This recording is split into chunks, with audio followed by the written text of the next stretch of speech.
नमस्कार, मैं हूं डॉक्टर प्रभात। आज की बड़ी खबरों में आपका स्वागत है। सबसे पहले बात करेंगे इस साल के अंतिम सूर्य ग्रहण की। साल 2020 का आखिरी सूर्य ग्रहण 14 दिसंबर यानी कि आज लगा है और आज लगेगा। मार्गशीर्ष की अमावस्या तिथि को यह लग रहा पूर्ण सूर्य ग्रहण करीब शाम 7:03 पर शुरू हुआ है और रात 12:23 पर खत्म होगा। यह ग्रहण साउथ अफ्रीका, साउथ अमेरिका और प्रशांत महासागर के कुछ हिस्सों में पूरी तरह से नजर आएगा।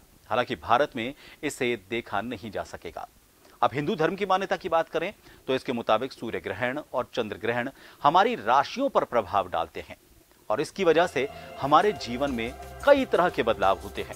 सूतक काल लग जाता है। इस समय शोर मचाना, खाना पीना और कोई भी शुभ कार्य नहीं किया जाता। लेकिन 14 दिसंबर को संध्या काल होने से यह सूर्य ग्रहण भारत में नजर नहीं आएगा और ऐसे में ग्रहण के दौरान किसी भी तरह के काम पर कोई पाबंदी नहीं होगी। ग्रहण काल के दौरान मांगलिक कार्यों पर भी कोई रोक नहीं लगेगी।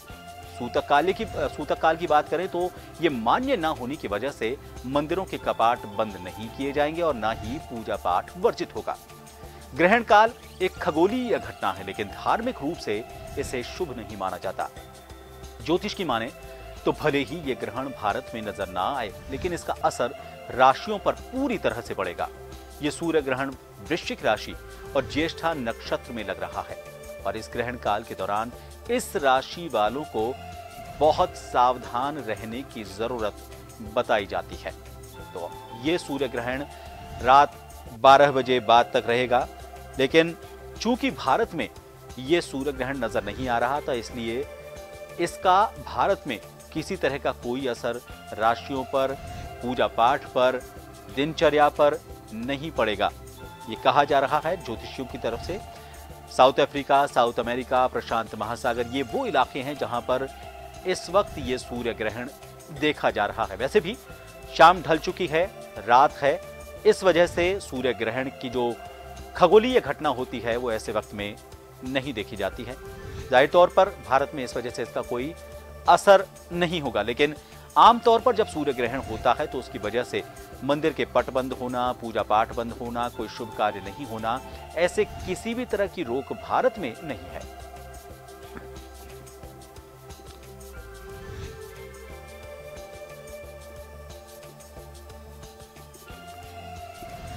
तो ये साल 2020 का अंतिम सूर्य ग्रहण है, इसलिए यह खास हो जाता है, लेकिन इसका कोई विपरीत असर, कोई नेगेटिव असर यहां पर नहीं है।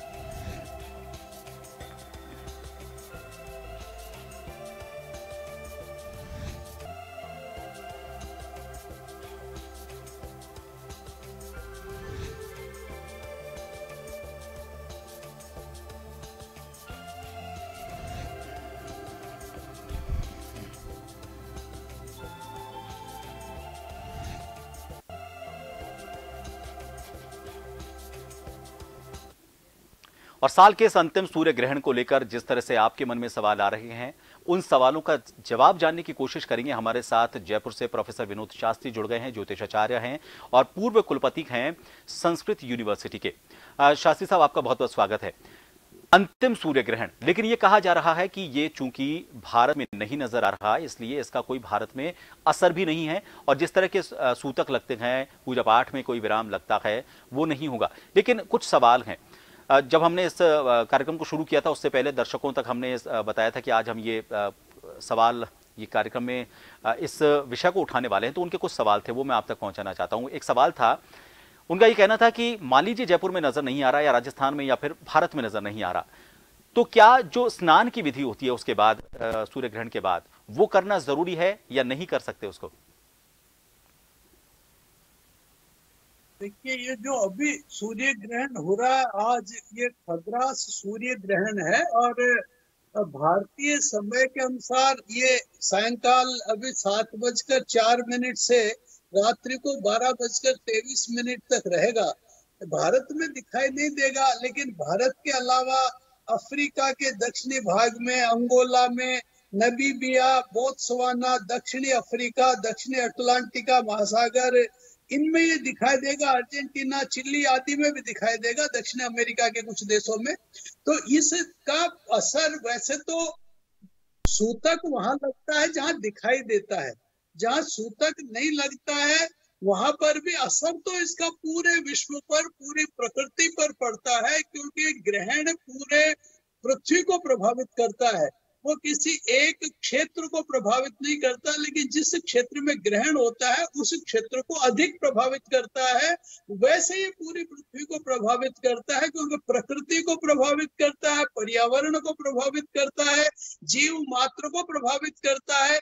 अगर वहां की आजीविका को, वहां के पर्यावरण को यदि कोई किसी तरह की स्थिति अगर खराब होती है तो वो निश्चित रूप से पूरी दुनिया को प्रभावित करती है, क्योंकि अब पूरी दुनिया एक परिवार की तरह है और पूरा व्यापार या सारा पर्यटन और बहुत सी चीजें अब एक साथ से अभी पूरी दुनिया एक मिलकर के कर रही है। कोरोना काल अलग चल रहा है जी। इस बीच में ये ग्रहण रोग के शमन में सहायक होगा, क्योंकि एक ग्रहण से शुरुआत हुई थी, अब ये ग्रहण रोग के शमन में सहायक होगा। शुरुआत पूर्वी ग्रहण से हुई थी और पश्चिम की तरफ जो ग्रहण हो रहा है ये अब हमारे जितनी भी समस्याएं उनके समापक की ओर रहेगा। साथ तो इसे शुभ कहा जा सकता है एक तरीके से। जी जी, तो इसे एक तरह से शुभ कहा जा सकता है। बहुत बहुत धन्यवाद प्रोफेसर साहब हमसे जुड़ने के लिए। तो हालांकि ये भारत में नजर तो नहीं आ रहा है, लेकिन चूंकि अगर हम इसको कोरोना से जोड़कर देखें तो जब सूर्य ग्रहण शुरू हुआ था तब कोरोना काल शुरू हुआ था, और अब इसी के साथ ये कहा जा रहा है कि धीरे धीरे ये काल, जो कोरोना का काल है, वो धीरे धीरे खत्म होगा। 14 दिसंबर यानी कि सोमवती अमावस्या की अगर बात करें तो साल का ये जो आखिरी सूर्य ग्रहण है। हरिद्वार में बात करें तो स्थानीय लोगों के गंगा स्नान पर प्रतिबंध नहीं है, प्रतिबंध बाहरी श्रद्धालुओं पर भी नहीं है, लेकिन सिर्फ स्नान के मकसद से आने वालों को निराश होना पड़ सकता है। डीएम का कहना है कि भीड़ बढ़ने के हालात में बाहरी श्रद्धालुओं को बॉर्डर से ही लौटाया जाएगा। स्नान पर्व पर हरिद्वार में भीड़ न जुटे, इसके लिए जिला प्रशासन बाहरी श्रद्धालुओं से हरिद्वार नहीं आने की अपील कर रहा है। कोरोना संक्रमण के चलते इस साल लगभग सभी स्नान पर्वों पर हरिद्वार के गंगा घाट सूने रहे हैं। जुलाई में प्रशासन ने सबसे पहले सोमावती अमावस्या पर गंगा स्नान को प्रतिबंधित किया था।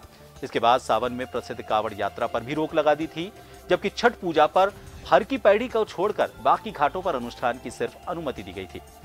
अनलॉक के बाद की बात करें तो अनलॉक के बाद पहली बार श्री गंगा सभा और व्यापारी संगठनों की मांग पर प्रशासन ने कार्तिक पूर्णिमा के स्नान पर स्थानीय श्रद्धालुओं को छूट देने का निर्णय लिया था, लेकिन बाहरी लोगों को बॉर्डर से ही लौटा दिया गया। इस बार 14 दिसंबर को सोमावती अमावस्या के स्नान पर फिलहाल कोई प्रतिबंध नहीं है। स्थानीय लोग कोविड प्रोटोकॉल के पालन के साथ सभी घाटों पर गंगा स्नान कर सकेंगे। नियमों का उल्लंघन करने पर पुलिस चालान काटेगी। वहीं पुलिस और प्रशासन दूसरे राज्यों से आने वाले श्रद्धालुओं की संख्या पर भी पूरी नजर रखेगा। अगर भीड़ बढ़ी तो बॉर्डर से ही श्रद्धालुओं को लौटाया जाएगा।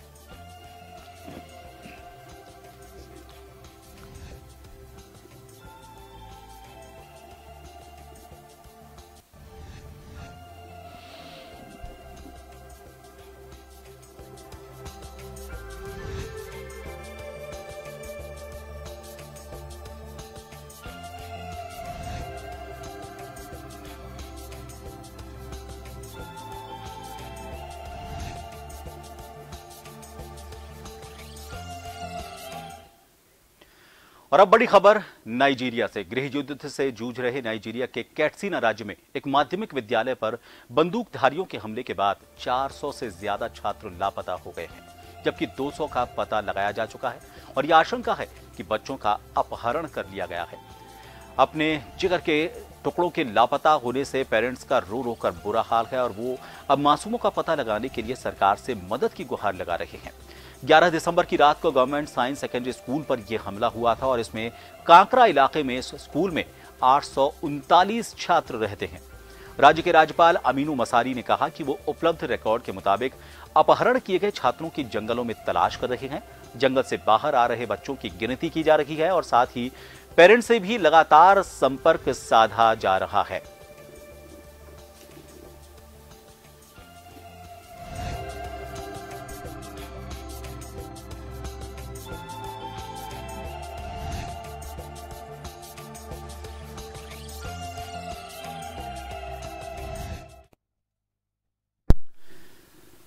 आप जब भी पैसा निकालना होता है तो एटीएम का सहारा लेते हैं, लेकिन ये एटीएम भी अब सुरक्षित नहीं है। एटीएम को खोलकर नकदी चोरी करने वाले मेवाती गैंग के 2 बदमाश सूरत पुलिस के हत्थे चढ़े। क्राइम ब्रांच ने जिस वक्त आरोपियों को गिरफ्तार किया तब वो एक और एटीएम को निशाना बनाने वाले थे।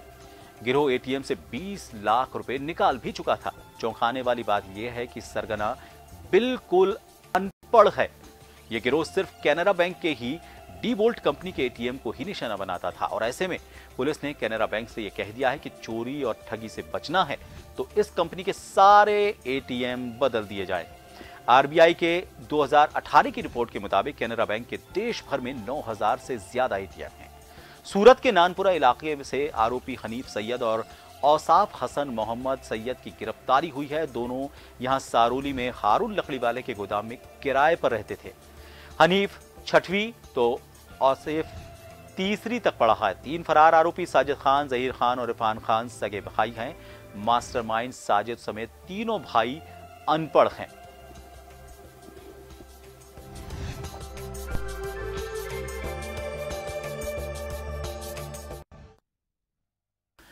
और इस खबर पर बातचीत करेंगे जयपुर से हमारे वरिष्ठ सहयोगी विवेक हमसे जुड़ चुके हैं। विवेक, बड़ा गंभीर मामला इसलिए है क्योंकि सिर्फ एक पर्टिकुलर कंपनी के बने हुए एटीएम निशाने पर लिए जा रहे हैं और जो निशाना लगाने वाले हैं वो बिल्कुल अनपढ़ हैं।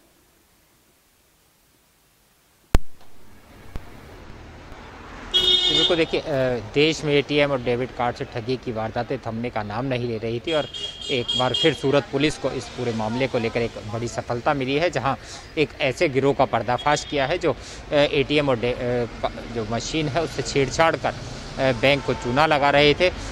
सबसे बड़ी बात कि इस गिरोह में जो आरोपी है वो ज़्यादा पढ़े लिखे नहीं है और ना ही टेक्नोलॉजी से काफ़ी वाकिफ़ है। केवल वे कंपनी की मशीन को खोलना जानते हैं, उससे छेड़छाड़ कर बैंक को जो है अब तक करीब 21 लाख रुपए का चूना लगा चुके हैं। जांच के दौरान सामने आया है कि जो आरोपी है वो हनीफ सैयद और औसाफ सैयद है। इनका एक भाई जो इस गिरोह का सरगना है, उसी ने इन दोनों भाइयों को किस तरह से जो है बैंक की मशीन से छेड़छाड़ कर कैश ट्रांजैक्शन करना है इसके बारे में जानकारी दी थी, जिसके के बाद ये आरोपी बीते 3 महीनों में करीब 21 लाख रुपए अलग अलग एटीएम मशीनों से निकाल चुके हैं। जांच के दौरान सामने आया है कि आरोपी डेबिट कार्ड लेकर एटीएम मशीन में दाखिल होते हैं, एटीएम मशीन कार्ड डालकर ट्रांजैक्शन करते हैं और जैसे ही पैसा बाहर निकलता है उसी वक्त डी बोल्ट कंपनी की जो मशीनें हैं उसमें एक चाबी लगाकर मशीन डिस्प्ले खोलते हैं और उसके पीछे छेड़छाड़ कर सर्वर को हैक कर देते हैं, जिसके बाद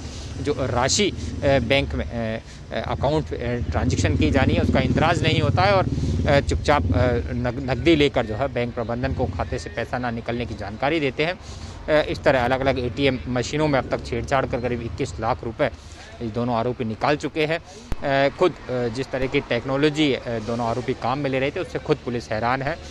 सबसे बड़ी बात यह कि कैनरा बैंक के ही बैंकों को निशाना अब तक बनाया है। हालांकि इससे पहले आरबीआई ने एक कैनरा बैंक प्रबंधन को चेता दिया था कि जिस तरह की घटना हो रही है उसके बाद डी बोल्ट कंपनी के एटीएम मशीनों को तुरंत बदल दिया जाए, लेकिन फिर भी ये माना जा सकता है कि इस गिरोह के तार जो है और कई राज्यों से जुड़े हो सकते हैं या इस गिरोह में और भी कई सदस्य शामिल हो सकते हैं, जिसके बारे में भी जानकारी जुटाई जा रही है। क्योंकि केवल सूरत ही नहीं कई अन्य बड़े शहरों में भी इस तरह की वारदातें अब तक सामने आई है, तो पुलिस पूरे मामले को लेकर अभी गिरोह से पूछताछ कर रही है।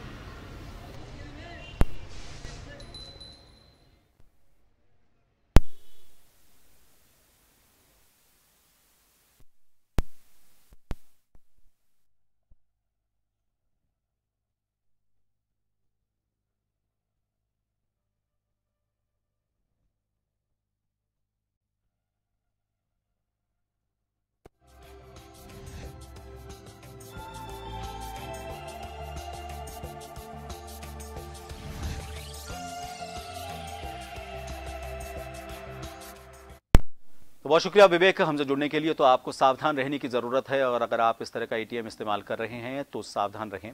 फिलहाल आज की बड़ी खबरों के साथ हमारी इस खास पेशकश में इतना ही। मुझे दीजिए इजाजत। नमस्कार।